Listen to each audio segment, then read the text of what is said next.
Seja bem-vindo a mais um vídeo do Almanaque Militar, o seu canal de história aqui no YouTube. Toda semana lançamos um vídeo novo para você com uma temática que você pode nos ajudar a escolher. Torne-se um membro do canal e participe das decisões das próximas pautas. E antes de começar, não se esqueça de se inscrever neste canal e ativar o sininho das notificações para ficar por dentro de todo o lançamento.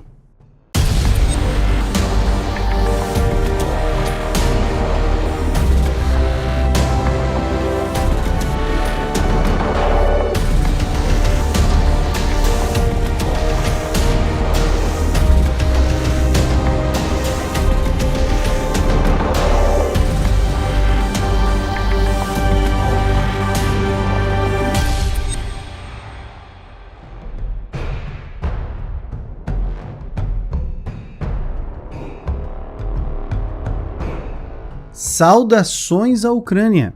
A Finlândia também lutou certa vez contra o exército russo com tudo o que tínhamos e conseguimos preservar a nossa liberdade e independência. É isso que desejamos a vocês. Toda a Europa está com vocês. Esta foi a mensagem publicada no Facebook por Hennis Tuovinen, de 98 anos, veterano da Guerra do Inverno. Um confronto intenso e sangrento que teve lugar no frio extremo e inimaginável entre um invasor com uma esmagadora superioridade militar e um defensor com uma vontade ferrenha de resistir. A União Soviética atacou porque temia pela sua segurança, e a Finlândia se defendeu porque temia pela sua integridade.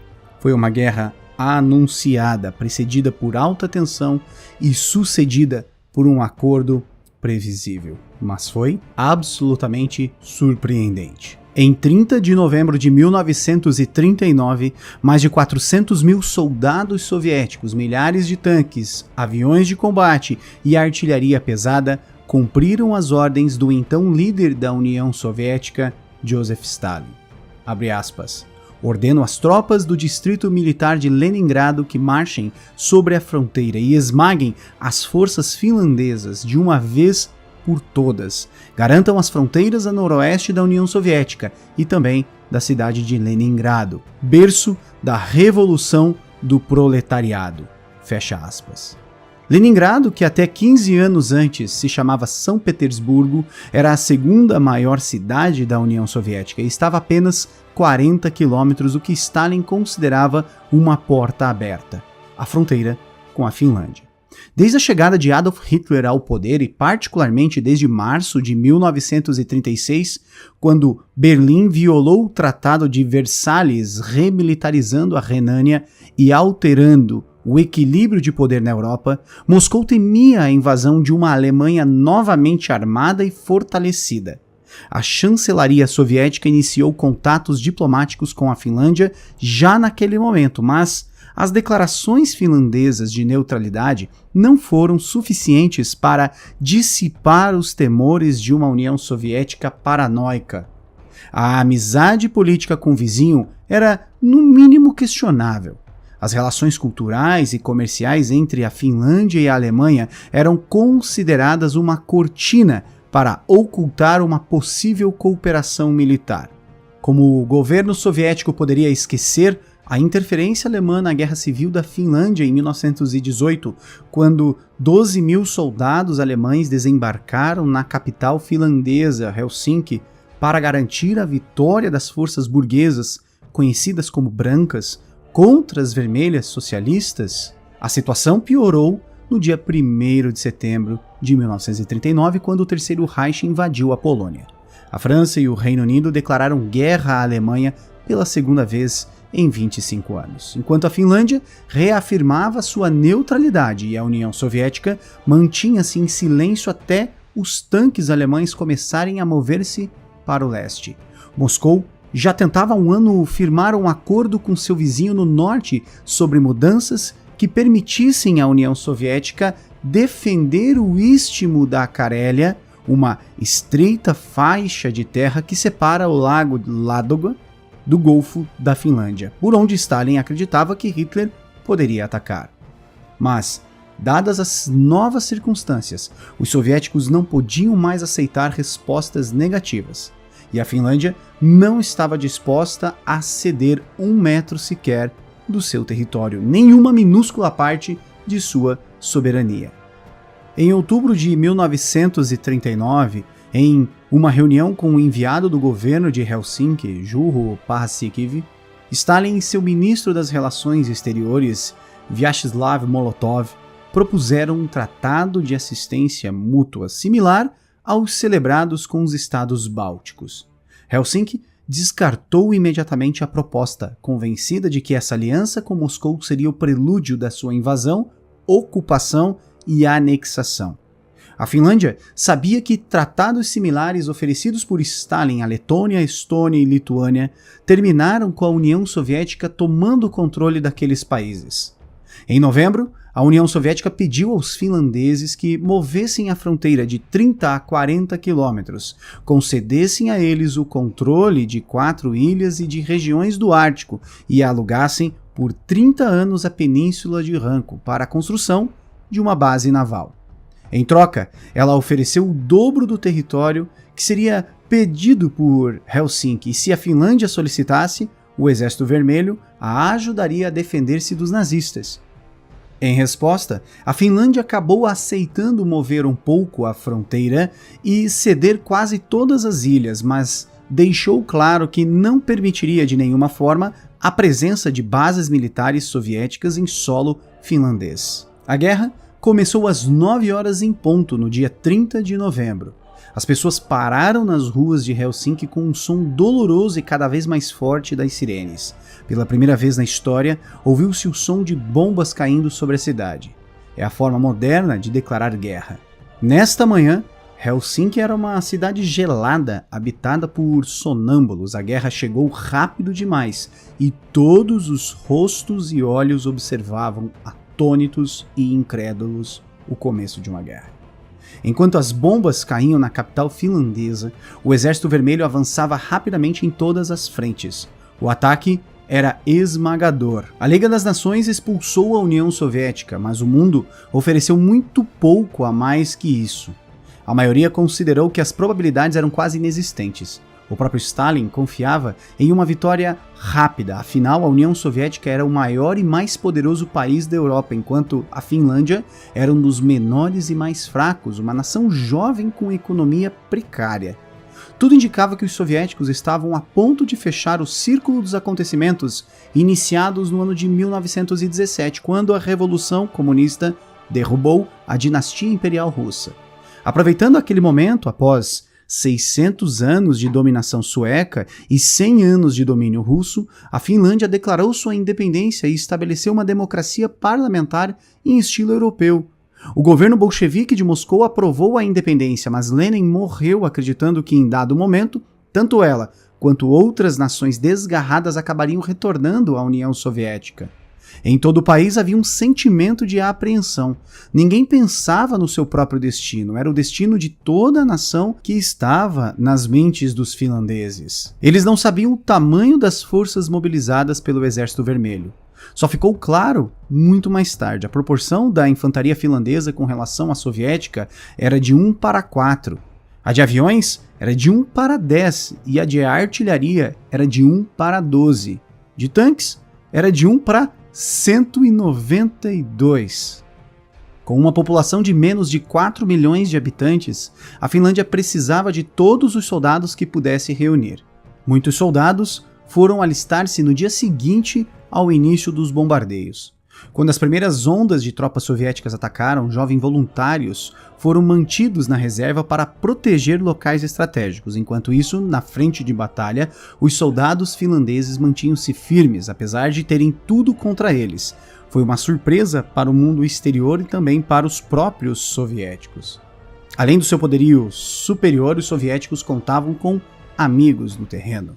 Os mesmos vermelhos que, anos antes, haviam lutado para que o país se tornasse comunista. Mas o fato é que, desde então, estes vermelhos colaboracionistas haviam encontrado seu lugar em uma sociedade que estava preparando o campo para tornar-se um estado de bem-estar social nórdico.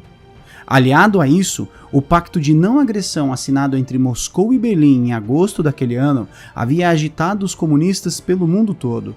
Por isso, quando sua lealdade foi colocada à prova na Guerra de Inverno, os antigos comunistas não receberam o Exército Vermelho de braços abertos como Stalin esperava. Todos os recursos da Finlândia foram utilizados na sua defesa.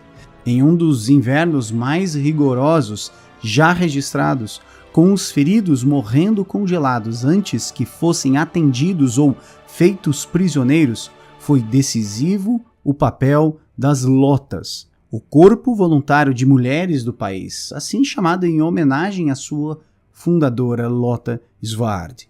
Com temperaturas de menos 35 graus Celsius, elas se encarregaram de fornecer aos soldados a indispensável comida quente com alto teor de proteína, além de roupas de inverno e assistência médica, também serviços de sinalização, vigilância aérea e produção de munições. Enquanto isso, outros civis mantinham as funções normais da sociedade em funcionamento. O clima implacável jogou a favor dos finlandeses, que aplicaram as técnicas de sobrevivência que haviam aprendido desde pequenos. Camuflados de branco e imensamente hábeis nos esquis, os soldados finlandeses usavam seu conhecimento no terreno acidentado para derrotar constantemente as tropas inimigas. Já o Exército Vermelho movia-se em colunas grandes e lentas. Seus uniformes escuros sobressaíam-se na neve e, certos de sua rápida vitória, nem chegaram a levar roupas de inverno apropriadas. Mesmo com a sua alarmante inferioridade numérica, os triunfos dos finlandeses se multiplicavam e seus métodos começaram a fazer história. Nos anos que se seguiram, a Batalha de Suomussalmi seria ensinada nas academias militares como uma obra-prima na qual se utilizou uma tática que se tornou famosa, chamada de Moti. Ante a ameaça de centenas de unidades blindadas, contra as quais não se conseguiriam lutar, os finlandeses recorreram à astúcia. Por mais blindados que fossem, os tanques estavam na verdade restritos a longos e estreitos caminhos em meio à floresta. Eles praticamente não tinham outra opção, senão andar para frente ou para trás. A estratégia para vencê-los era separá-los em grupos cada vez menores, colocando obstáculos como árvores cortadas no seu caminho. Pequenos grupos de finlandeses logo chegavam esquiando pela retaguarda das tropas russas e interrompiam suas cadeias de fornecimento, deixando os soldados e os cavalos sem comida e os tanques sem combustível. Os tanques, que seguiam funcionando, acabavam sendo inutilizados pelo terrível Exército Branco, que deslizava sobre a neve e atirava coquetéis Molotov nas torres de artilharia, fazendo com que elas ardessem em chamas. A humilhação soviética era insustentável. Enfurecido, Stalin substituiu seu comandante e enviou mais 500 mil soldados, 4 mil tanques e 3 mil aviões, até que, em fevereiro de 1940, o Exército Vermelho conseguiu romper parte da linha de frente. Apesar das suas heróicas ações, o exército finlandês estava ficando rapidamente sem homens e sem munição, sendo obrigado a retroceder. Em março, o exército finlandês já perdia cada vez mais terreno. O governo sabia que, sem a ajuda das potências ocidentais, não haveria outra solução senão aceitar as exigências soviéticas. E após 105 dias de luta, a Finlândia assinou um doloroso tratado de paz.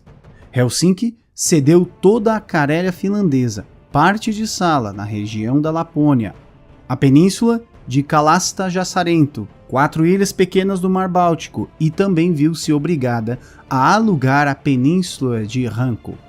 Até Viipuri, hoje Viborgo em português, a segunda maior cidade da Finlândia, foi incluída nas áreas cedidas aos soviéticos.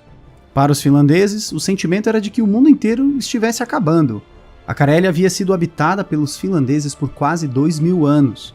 Toda essa área, 10% do território da Finlândia, foi perdida.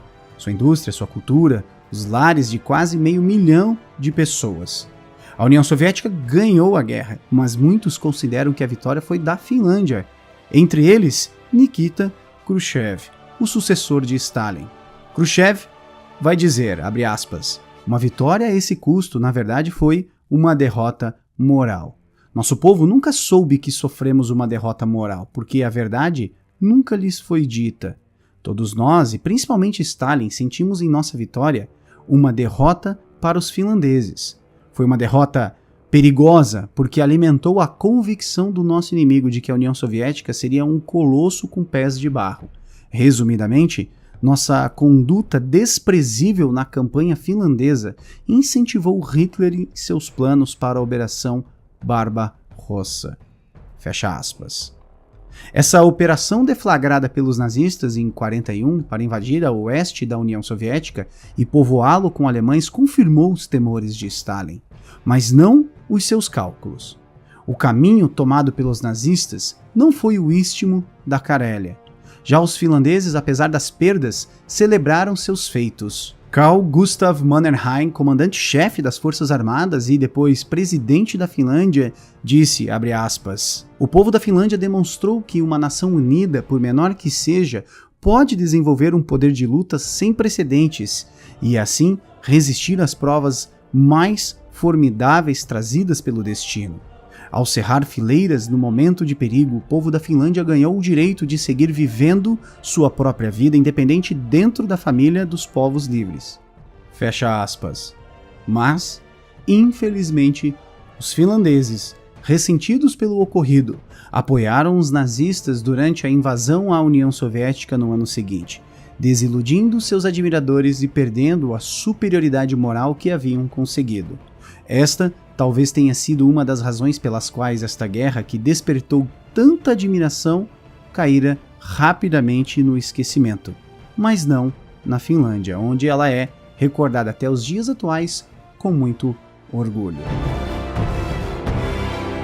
E se você se interessou por este tema, nós deixamos aqui na descrição o link de alguns dos livros que tratam deste assunto com desconto para você. Também queremos agradecer a participação destes membros do canal que ajudaram a escolher este tema. Fica aqui o nosso muito obrigado por sua audiência, um grande abraço e até a próxima.